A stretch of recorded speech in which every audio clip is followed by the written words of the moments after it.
This is Conversations with the Citizen. I'm your host, Tia Carol Jones. I'm here today with Pilar Audain.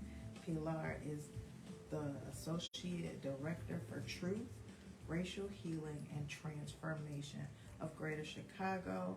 Welcome to the show. Thank you. So happy to be here. Thank you for having me. Thank you for being here. Tell us a little bit about yourself. I am Pilar. I am a proud first generation Trinidadian Chicagoan, I call myself, from the south side of Chicago. I am Associate Director for Truth, Racial Healing, and Transformation and founder of the Southside-based non-for-profit organization, Wrap Your Beauty Movement, where we fundamentally believe that a household is as strong as the woman who runs it. Okay. Therefore, we do a lot of work with Black women, with an emphasis on communities and neighborhoods that have been specifically traumatized and impacted by anti-Blackness, racism, grave disparities that we see happening across the South and West sides. And we do this with the idea that our women will return home and teach these values to their children and in support of our men. What is truth, racial healing, and transformation of Greater Chicago, and why is the work the organization does so important? Truth, Racial Healing, and Transformation is an initiative housed at the Chicago Community Trust that was initially founded in 2017 and funded by the Kellogg Foundation. And it was the vision of our beloved architect, Queen Dr. Gail Christopher, who is the Executive Director for the NCHE, National Collaborative for Health Equity, and she's also the former Executive Director for the Kellogg Foundation. So it's a program that is focused on eradicating this deeply this long-standing, deep-seated ideology of anti-Blackness, of human hierarchy, and we work really hard with Black and brown people across this amazing city, just trying to impress upon our people that we are better together, that we are stronger together.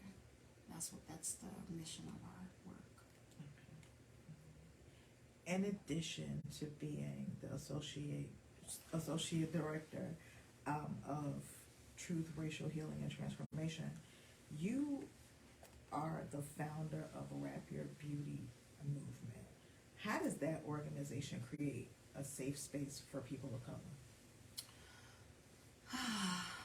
We believe in the power of truth-telling, storytelling. We believe that when we can come together and acknowledge who we are, whose we are, where we've been, where we are, and where we're going, that magic happens, that healing takes place.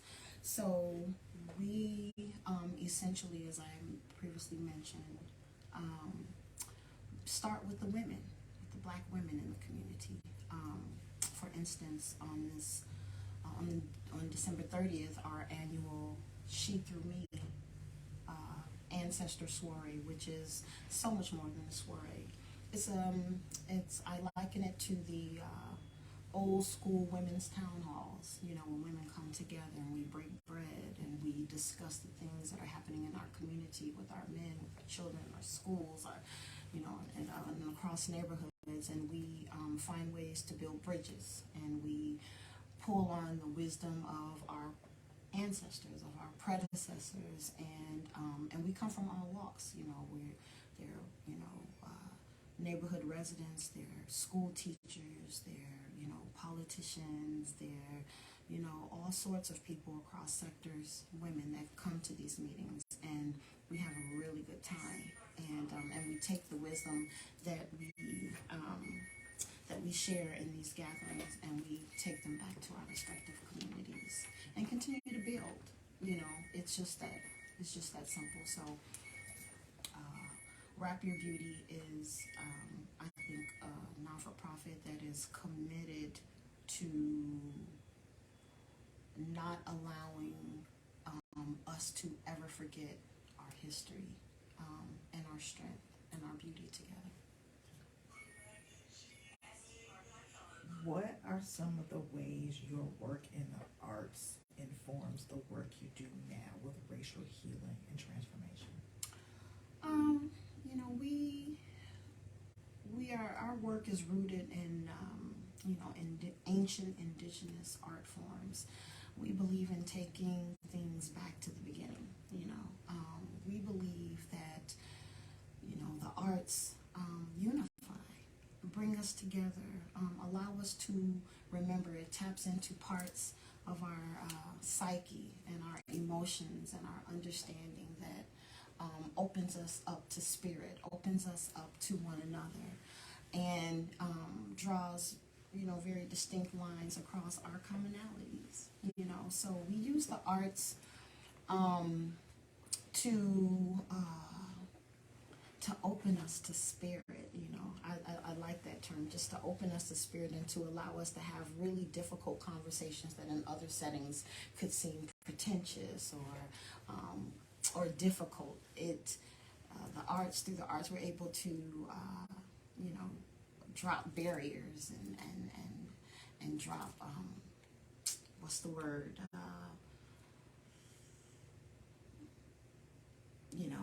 Strongholds, and drop fences that we have that keep us separated and segregated in this segregated city.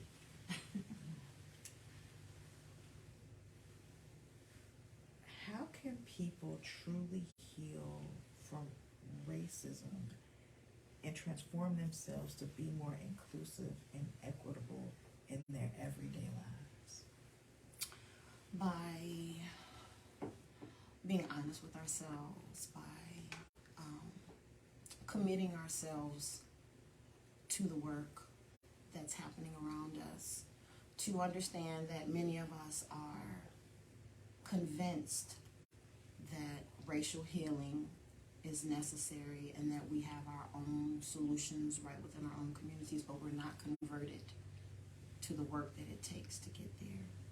So in order to truly start the process of healing, we have to understand our worth. We have to understand, we have to begin to see our beauty. We have to begin to see that we are able to be healed, that we are all we need together. And this starts with a conversation. Many people ask us about the work that we do and the relevance of it and why it's important, and they say, okay, we have these conversations, and then what? But I always say that I'm a bottom line person. I believe that that it's important to always begin with the source of a thing. And so my answer is that once we begin to have these conversations, we will naturally and magically unearth the answers that we need to move forward. It's a faith walk. It's racial healing is a mindset. Racial healing is a commitment to overcoming the wicked disparities that our people suffer in our disinvested and disenfranchised communities every day. And my job, my calling, my purpose in this life is to make sure that these conversations never die, that the forces that exist in the earth that work hard every day to distract us from the necessary conversations that we need to have, that distract us from remembering who we are and how strong we are. My job is to help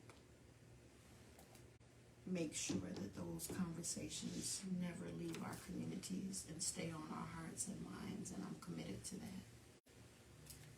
How do those conversations start? They start with the curator. One of the things that I'm uber aware of is my own self-work and self-care, and I love gathering, there's a term that says, who heals the healers.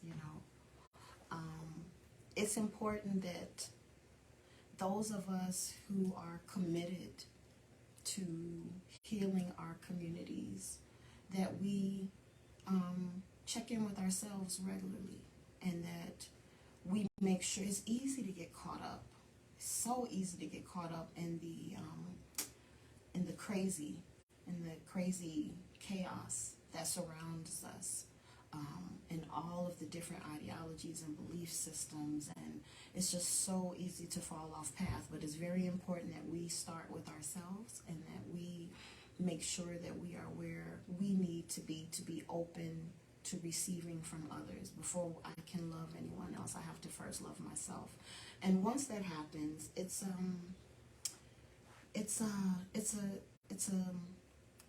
a fire that happens inside. I don't believe that everyone is called to do this work, because it's difficult. It's thankless sometimes. It's painful, because you have to dive into it, and you have to become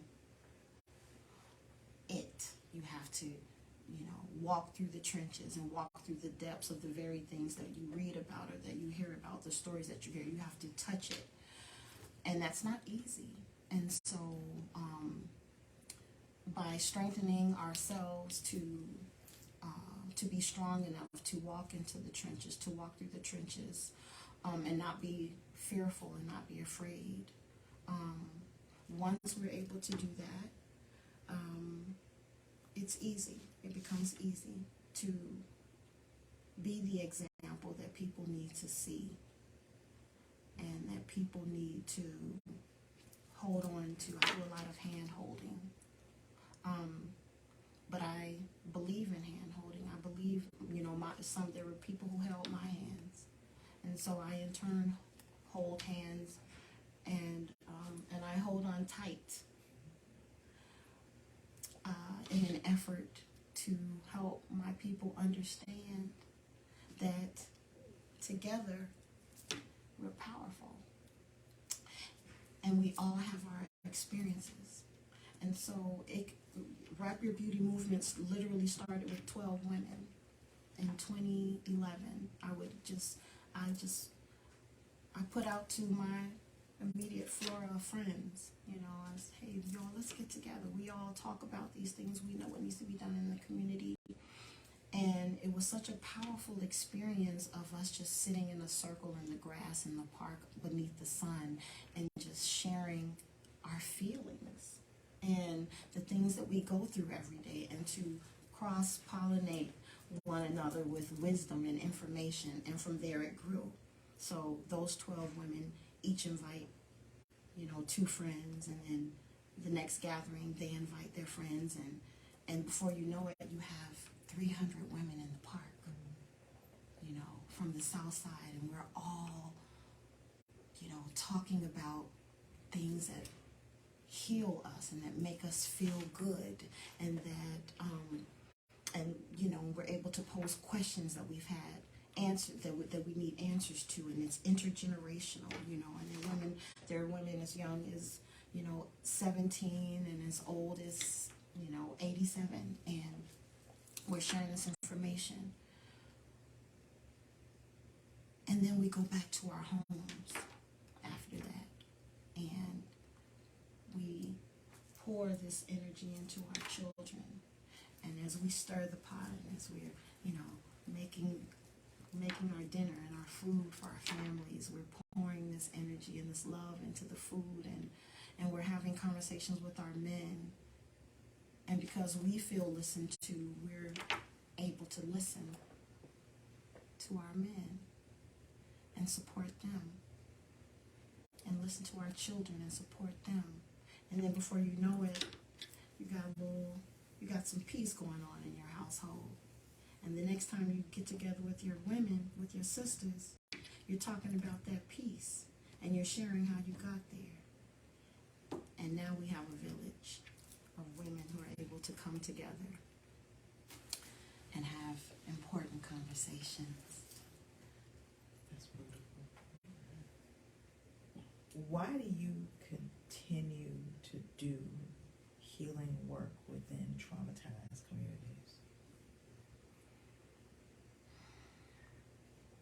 Because I am that traumatized community.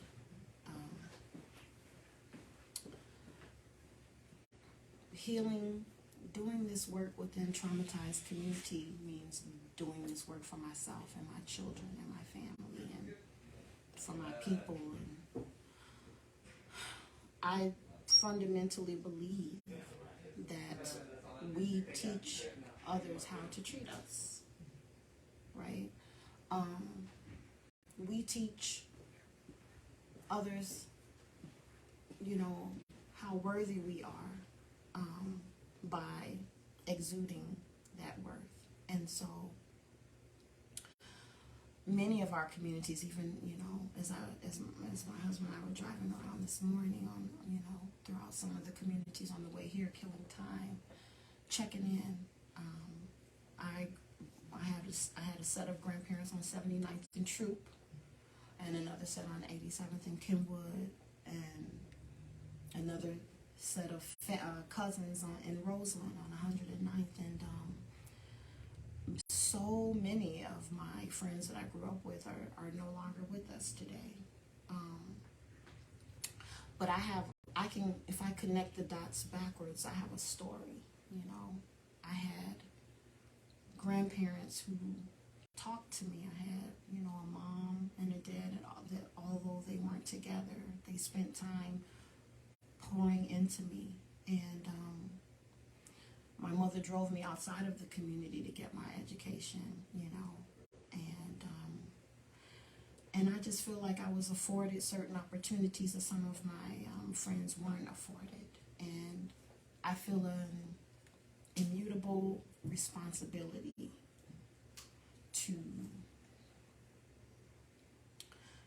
to always reach back. And I'm sorry, I get choked up whenever I think about it, because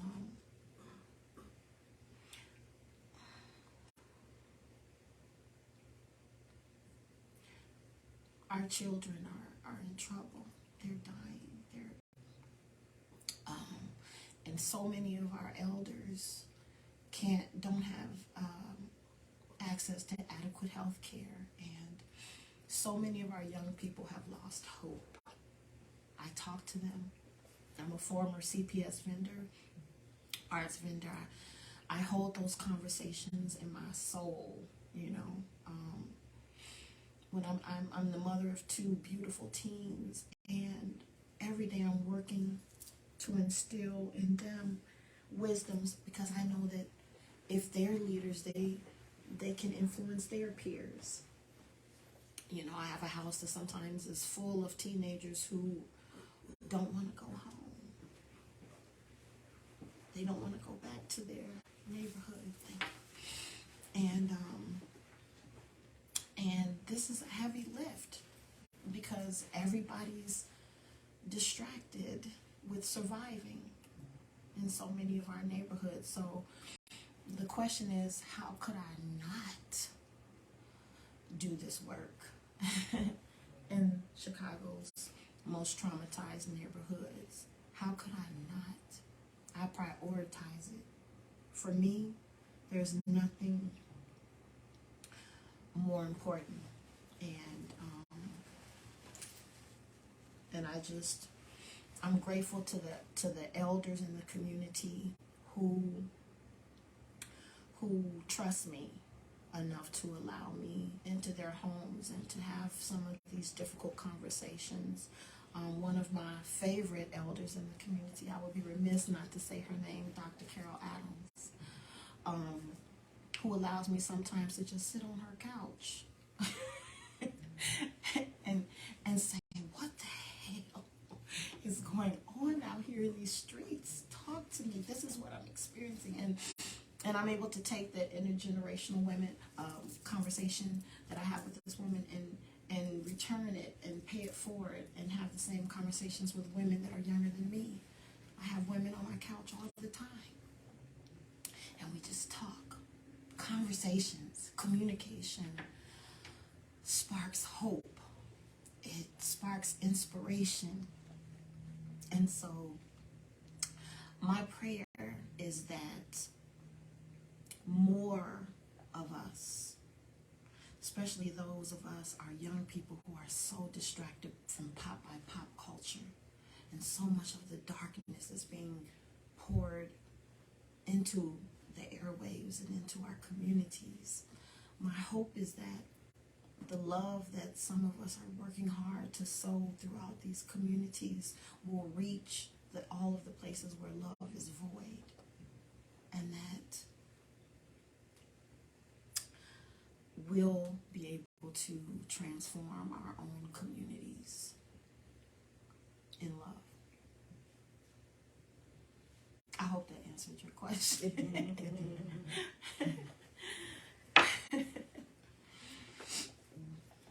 What is next for the organization in the coming year? So, my partner in this work, Brother Jose Rico, who is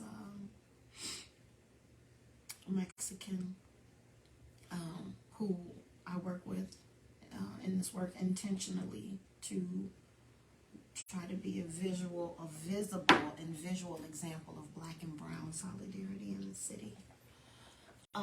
We have together planned what is called the Year of Transformation Through Solidarity, which is we received a really beautiful grant from the city, the Office of Equity and Racial Justice, to do this work, and we plan to hit up so many of the communities that have been just traumatized, from South Chicago, South Shore, Chatham, Roseland, on through the west sides, West Humboldt Park, North, South Lawndale, and create spaces for conversations. Solidarity circles is what we call them. And so we're working to be very present forces, as we always are.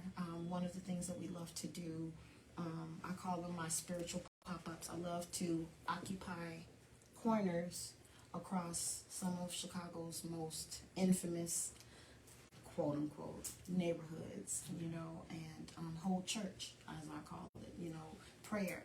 And you'd be surprised by the number of men, women, and children that join us on these corners and hold prayer and have conversations. And how many young people have shared with me after seeing me a few times how they didn't, there were certain things they wanted to do that day that they didn't partake of because we had prayer that morning. So this year of transformation through solidarity, we're going to be about the work of pollinating the various Black and brown communities across the city, so that we can begin to understand the power that we have when we're able to work together and see that segregation is something that was put on us. We are naturally joined. We are naturally,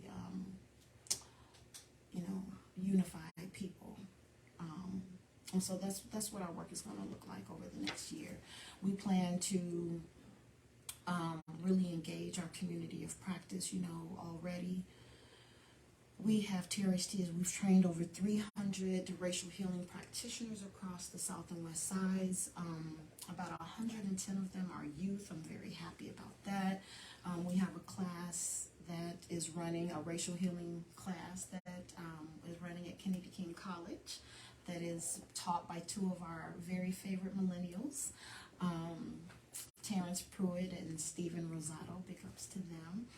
And so we will be going, we'll be in the schools, we'll be at the festivals in the neighborhoods, working closely with South Shore Works too, in South Shore and West Side United, and just encouraging people to understand that they're heard, that there are those of us out here who care, and that we are not as far as we think from the solutions that we seek.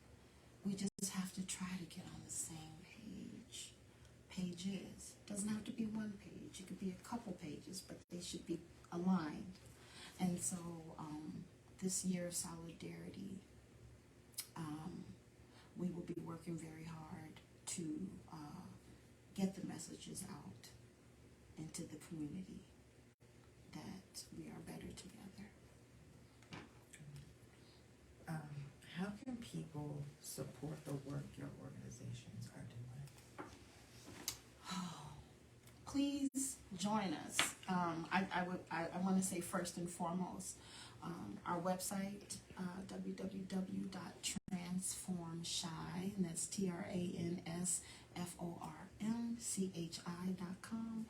transformchi.com.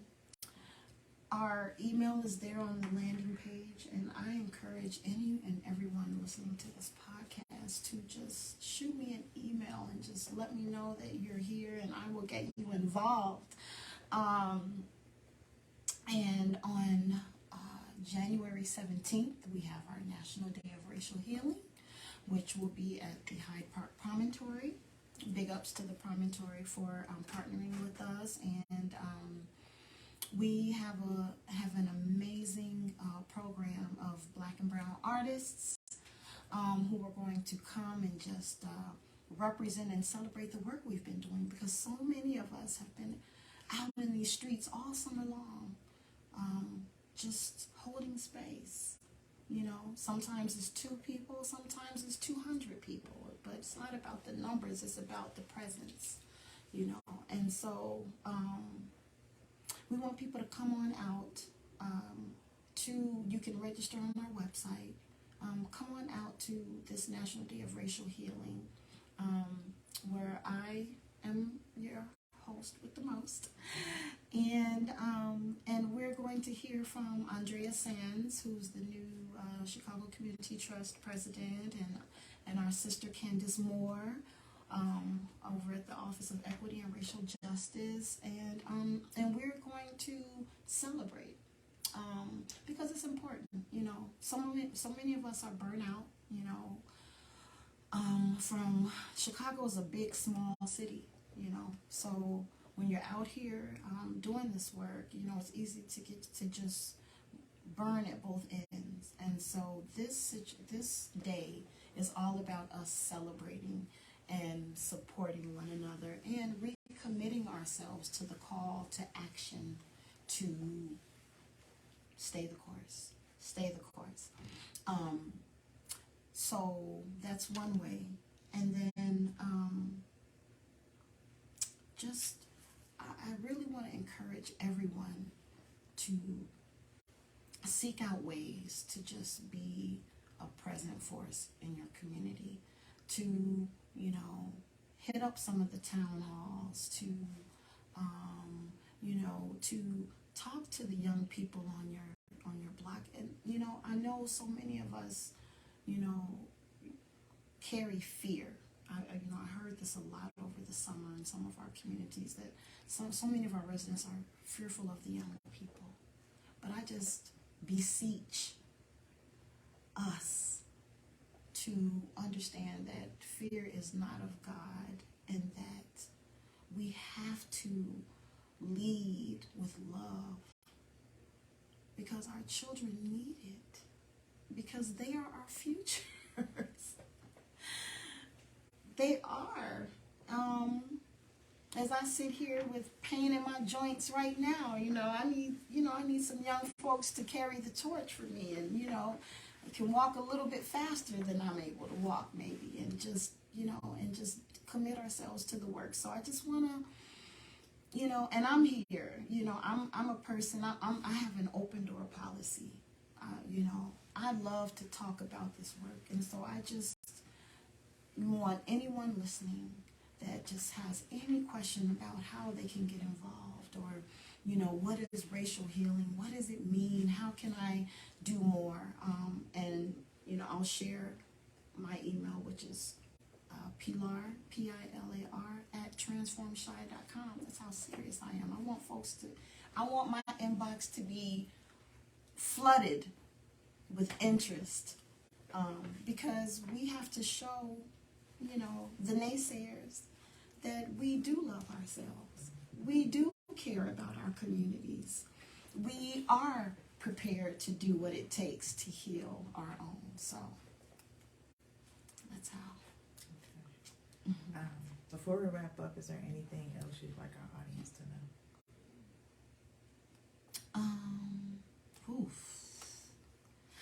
I would like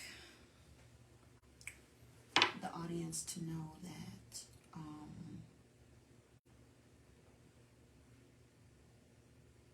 we matter.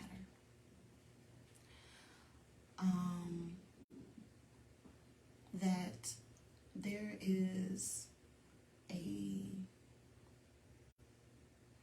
very negative energy that is a stronghold over the Black community right now.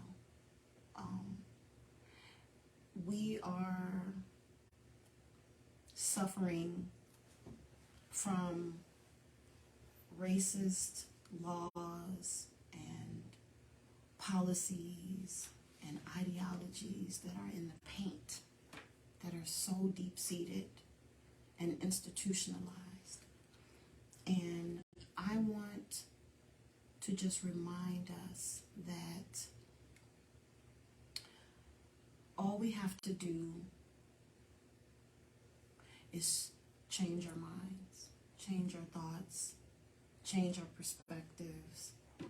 And I want everyone to know that there are people out here who are poised to help foster these conversations.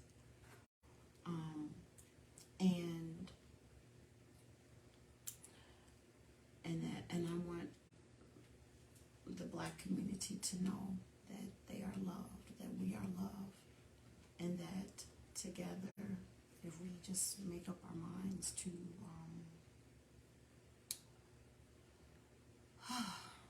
not lose hope, to stay the course, that we can make magic, and we have the power to heal our children. Thank you so much for your work, and thank you so much for being here. Thank you. Remember to make plans to join us again next Thank you. for Conversations with the Citizen, the place where real news can be heard.